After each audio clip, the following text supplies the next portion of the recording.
Bonsoir, bonsoir chers amis, bonsoir chers parents, bonsoir chers frères de lutte. Chers frères en lutte, je vous salue tous, chacun dans son domaine de lutte, dans sa philosophie de lutte. Je vous dis bonsoir. Alors je viens ce soir, c'est Mathis Daoudou, comme beaucoup me connaissent, ceux qui sont abonnés à ma page, je connais déjà mon nom. C'est Mathis Daoudou. Donc je disais que je viens ce soir spécialement pour dire bonjour, bonsoir, félicitations, jeter les fleurs à tous les jeunes entrepreneurs. Ceux qui ont eu des difficultés comme moi, ceux qui n'en ont pas eu, courage, tenez bon et n'abandonnez pas. Ce n'est pas aisé ce chemin d'affaires, surtout que lorsqu'on est dans un milieu où on a vraiment de la peine à aller avec notre justice, malgré les réformes faites par nos autorités. Et je dis que on doit jeter les fleurs à ceux qui tiennent encore dans les affaires au Togo.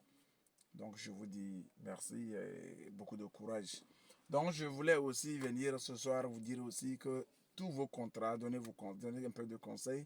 Je voudrais aussi vous dire que nous allons commencer à parler un peu de comment on engage une procédure devant le juge commercial, devant le juge civil pour les hommes d'affaires et comment aussi la procédure pénale doit se dérouler plus ou moins pour les hommes d'affaires attaqués au pénal.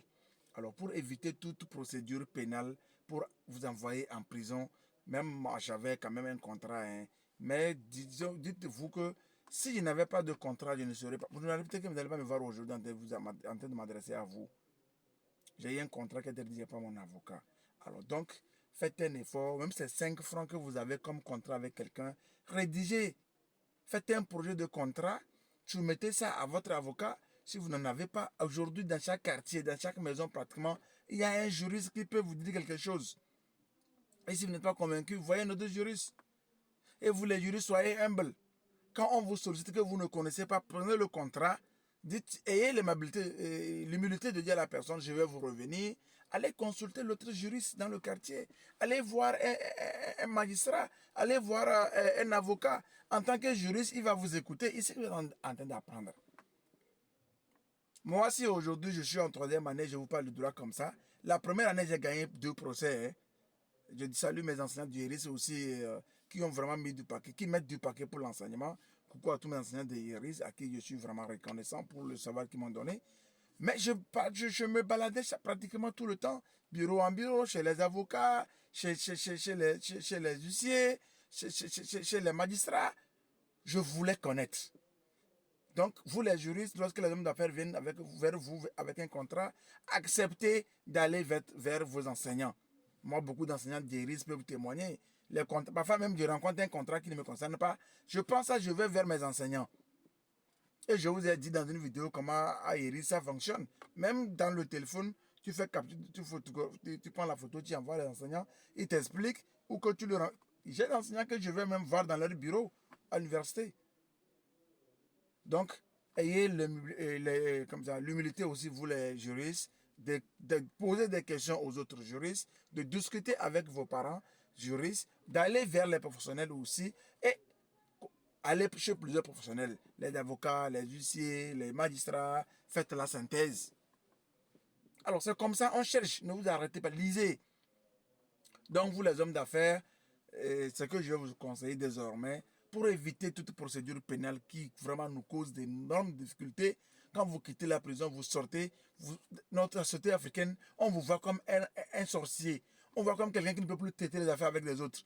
On voit comme quelqu'un avec qui on ne doit plus traiter. On ne doit même plus manger. Je vous dis que j'ai été attaqué dans un forum.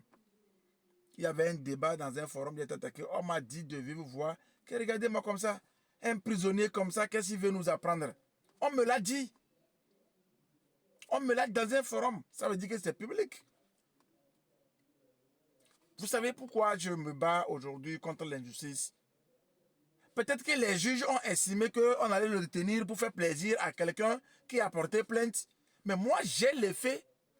J'ai les faits. La société me voit avec ça. La société me voit, me juge. Voilà, cet antécédent continue par influencer ma vie et même voir mon avenir.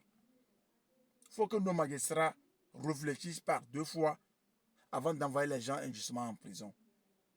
Nous avons nos familles, nous avons nos parents, nous avons nos femmes et nos enfants. Franchement, Évitez de mettre la honte sur les gens lorsqu'il n'y a pas de pénal pour des intérêts. Si on vous avait fait ça, vous ne serez pas aujourd'hui magistrat ou avocat. C'est l'occasion aussi d'en appeler à la conscience de nos grands frères entrepreneurs qui ont déjà réussi. Si vous avez choisi de travailler avec nous, acceptez qu'on trébuche comme vous avez déjà trébuché vous aussi. Vous n'avez pas réussi comme une flèche.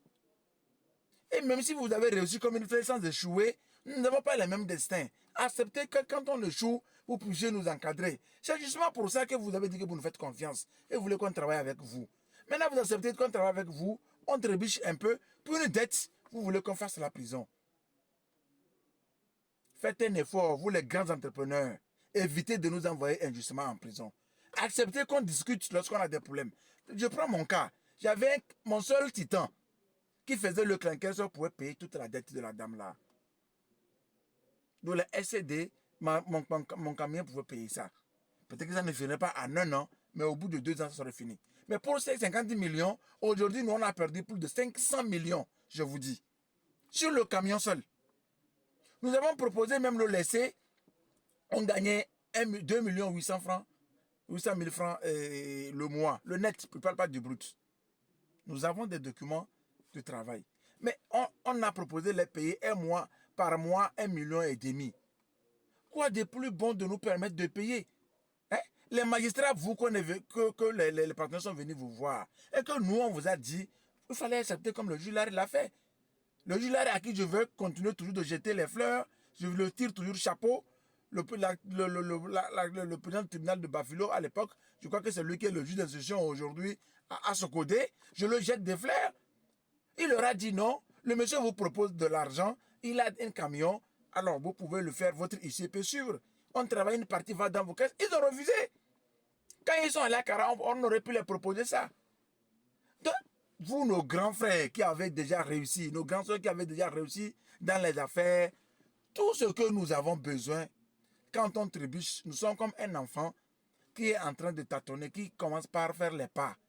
Quand il tombe, il n'attend rien que son parent le tende la main pour le soulever et le tenir par les bras, le faire tata pour l'apprendre encore à marcher. C'est ce que nous voulons.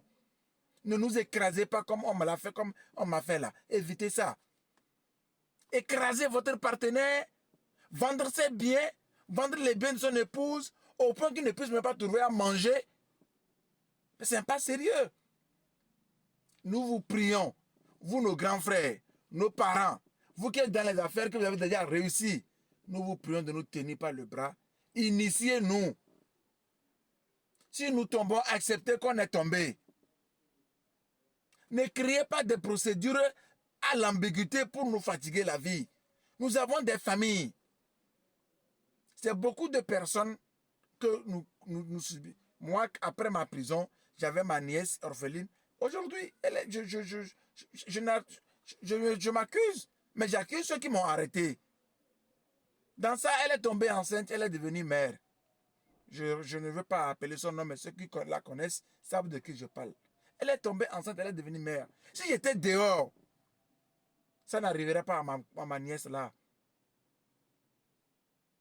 Vous voyez, la méchanceté de l'homme là où ça a amené, ça détruit la vie d'une orpheline. Ce n'est pas sérieux. Et malgré ça, l'avantage de que Lucie dit que c'est parce que je suis libre que je réclame mes droits. Donc ils sont capables même de détruire toute ma famille. Juste pour me nuire parce qu'ils n'ont pas besoin de cet argent. S'ils en avaient besoin, ils accepteraient que le camion travaille et qu'une partie soit virée, parce qu'on ne peut pas mettre en main. Une partie soit virée sur leur compte et une autre partie pour entretenir le camion et le chauffeur pour que le travail continue.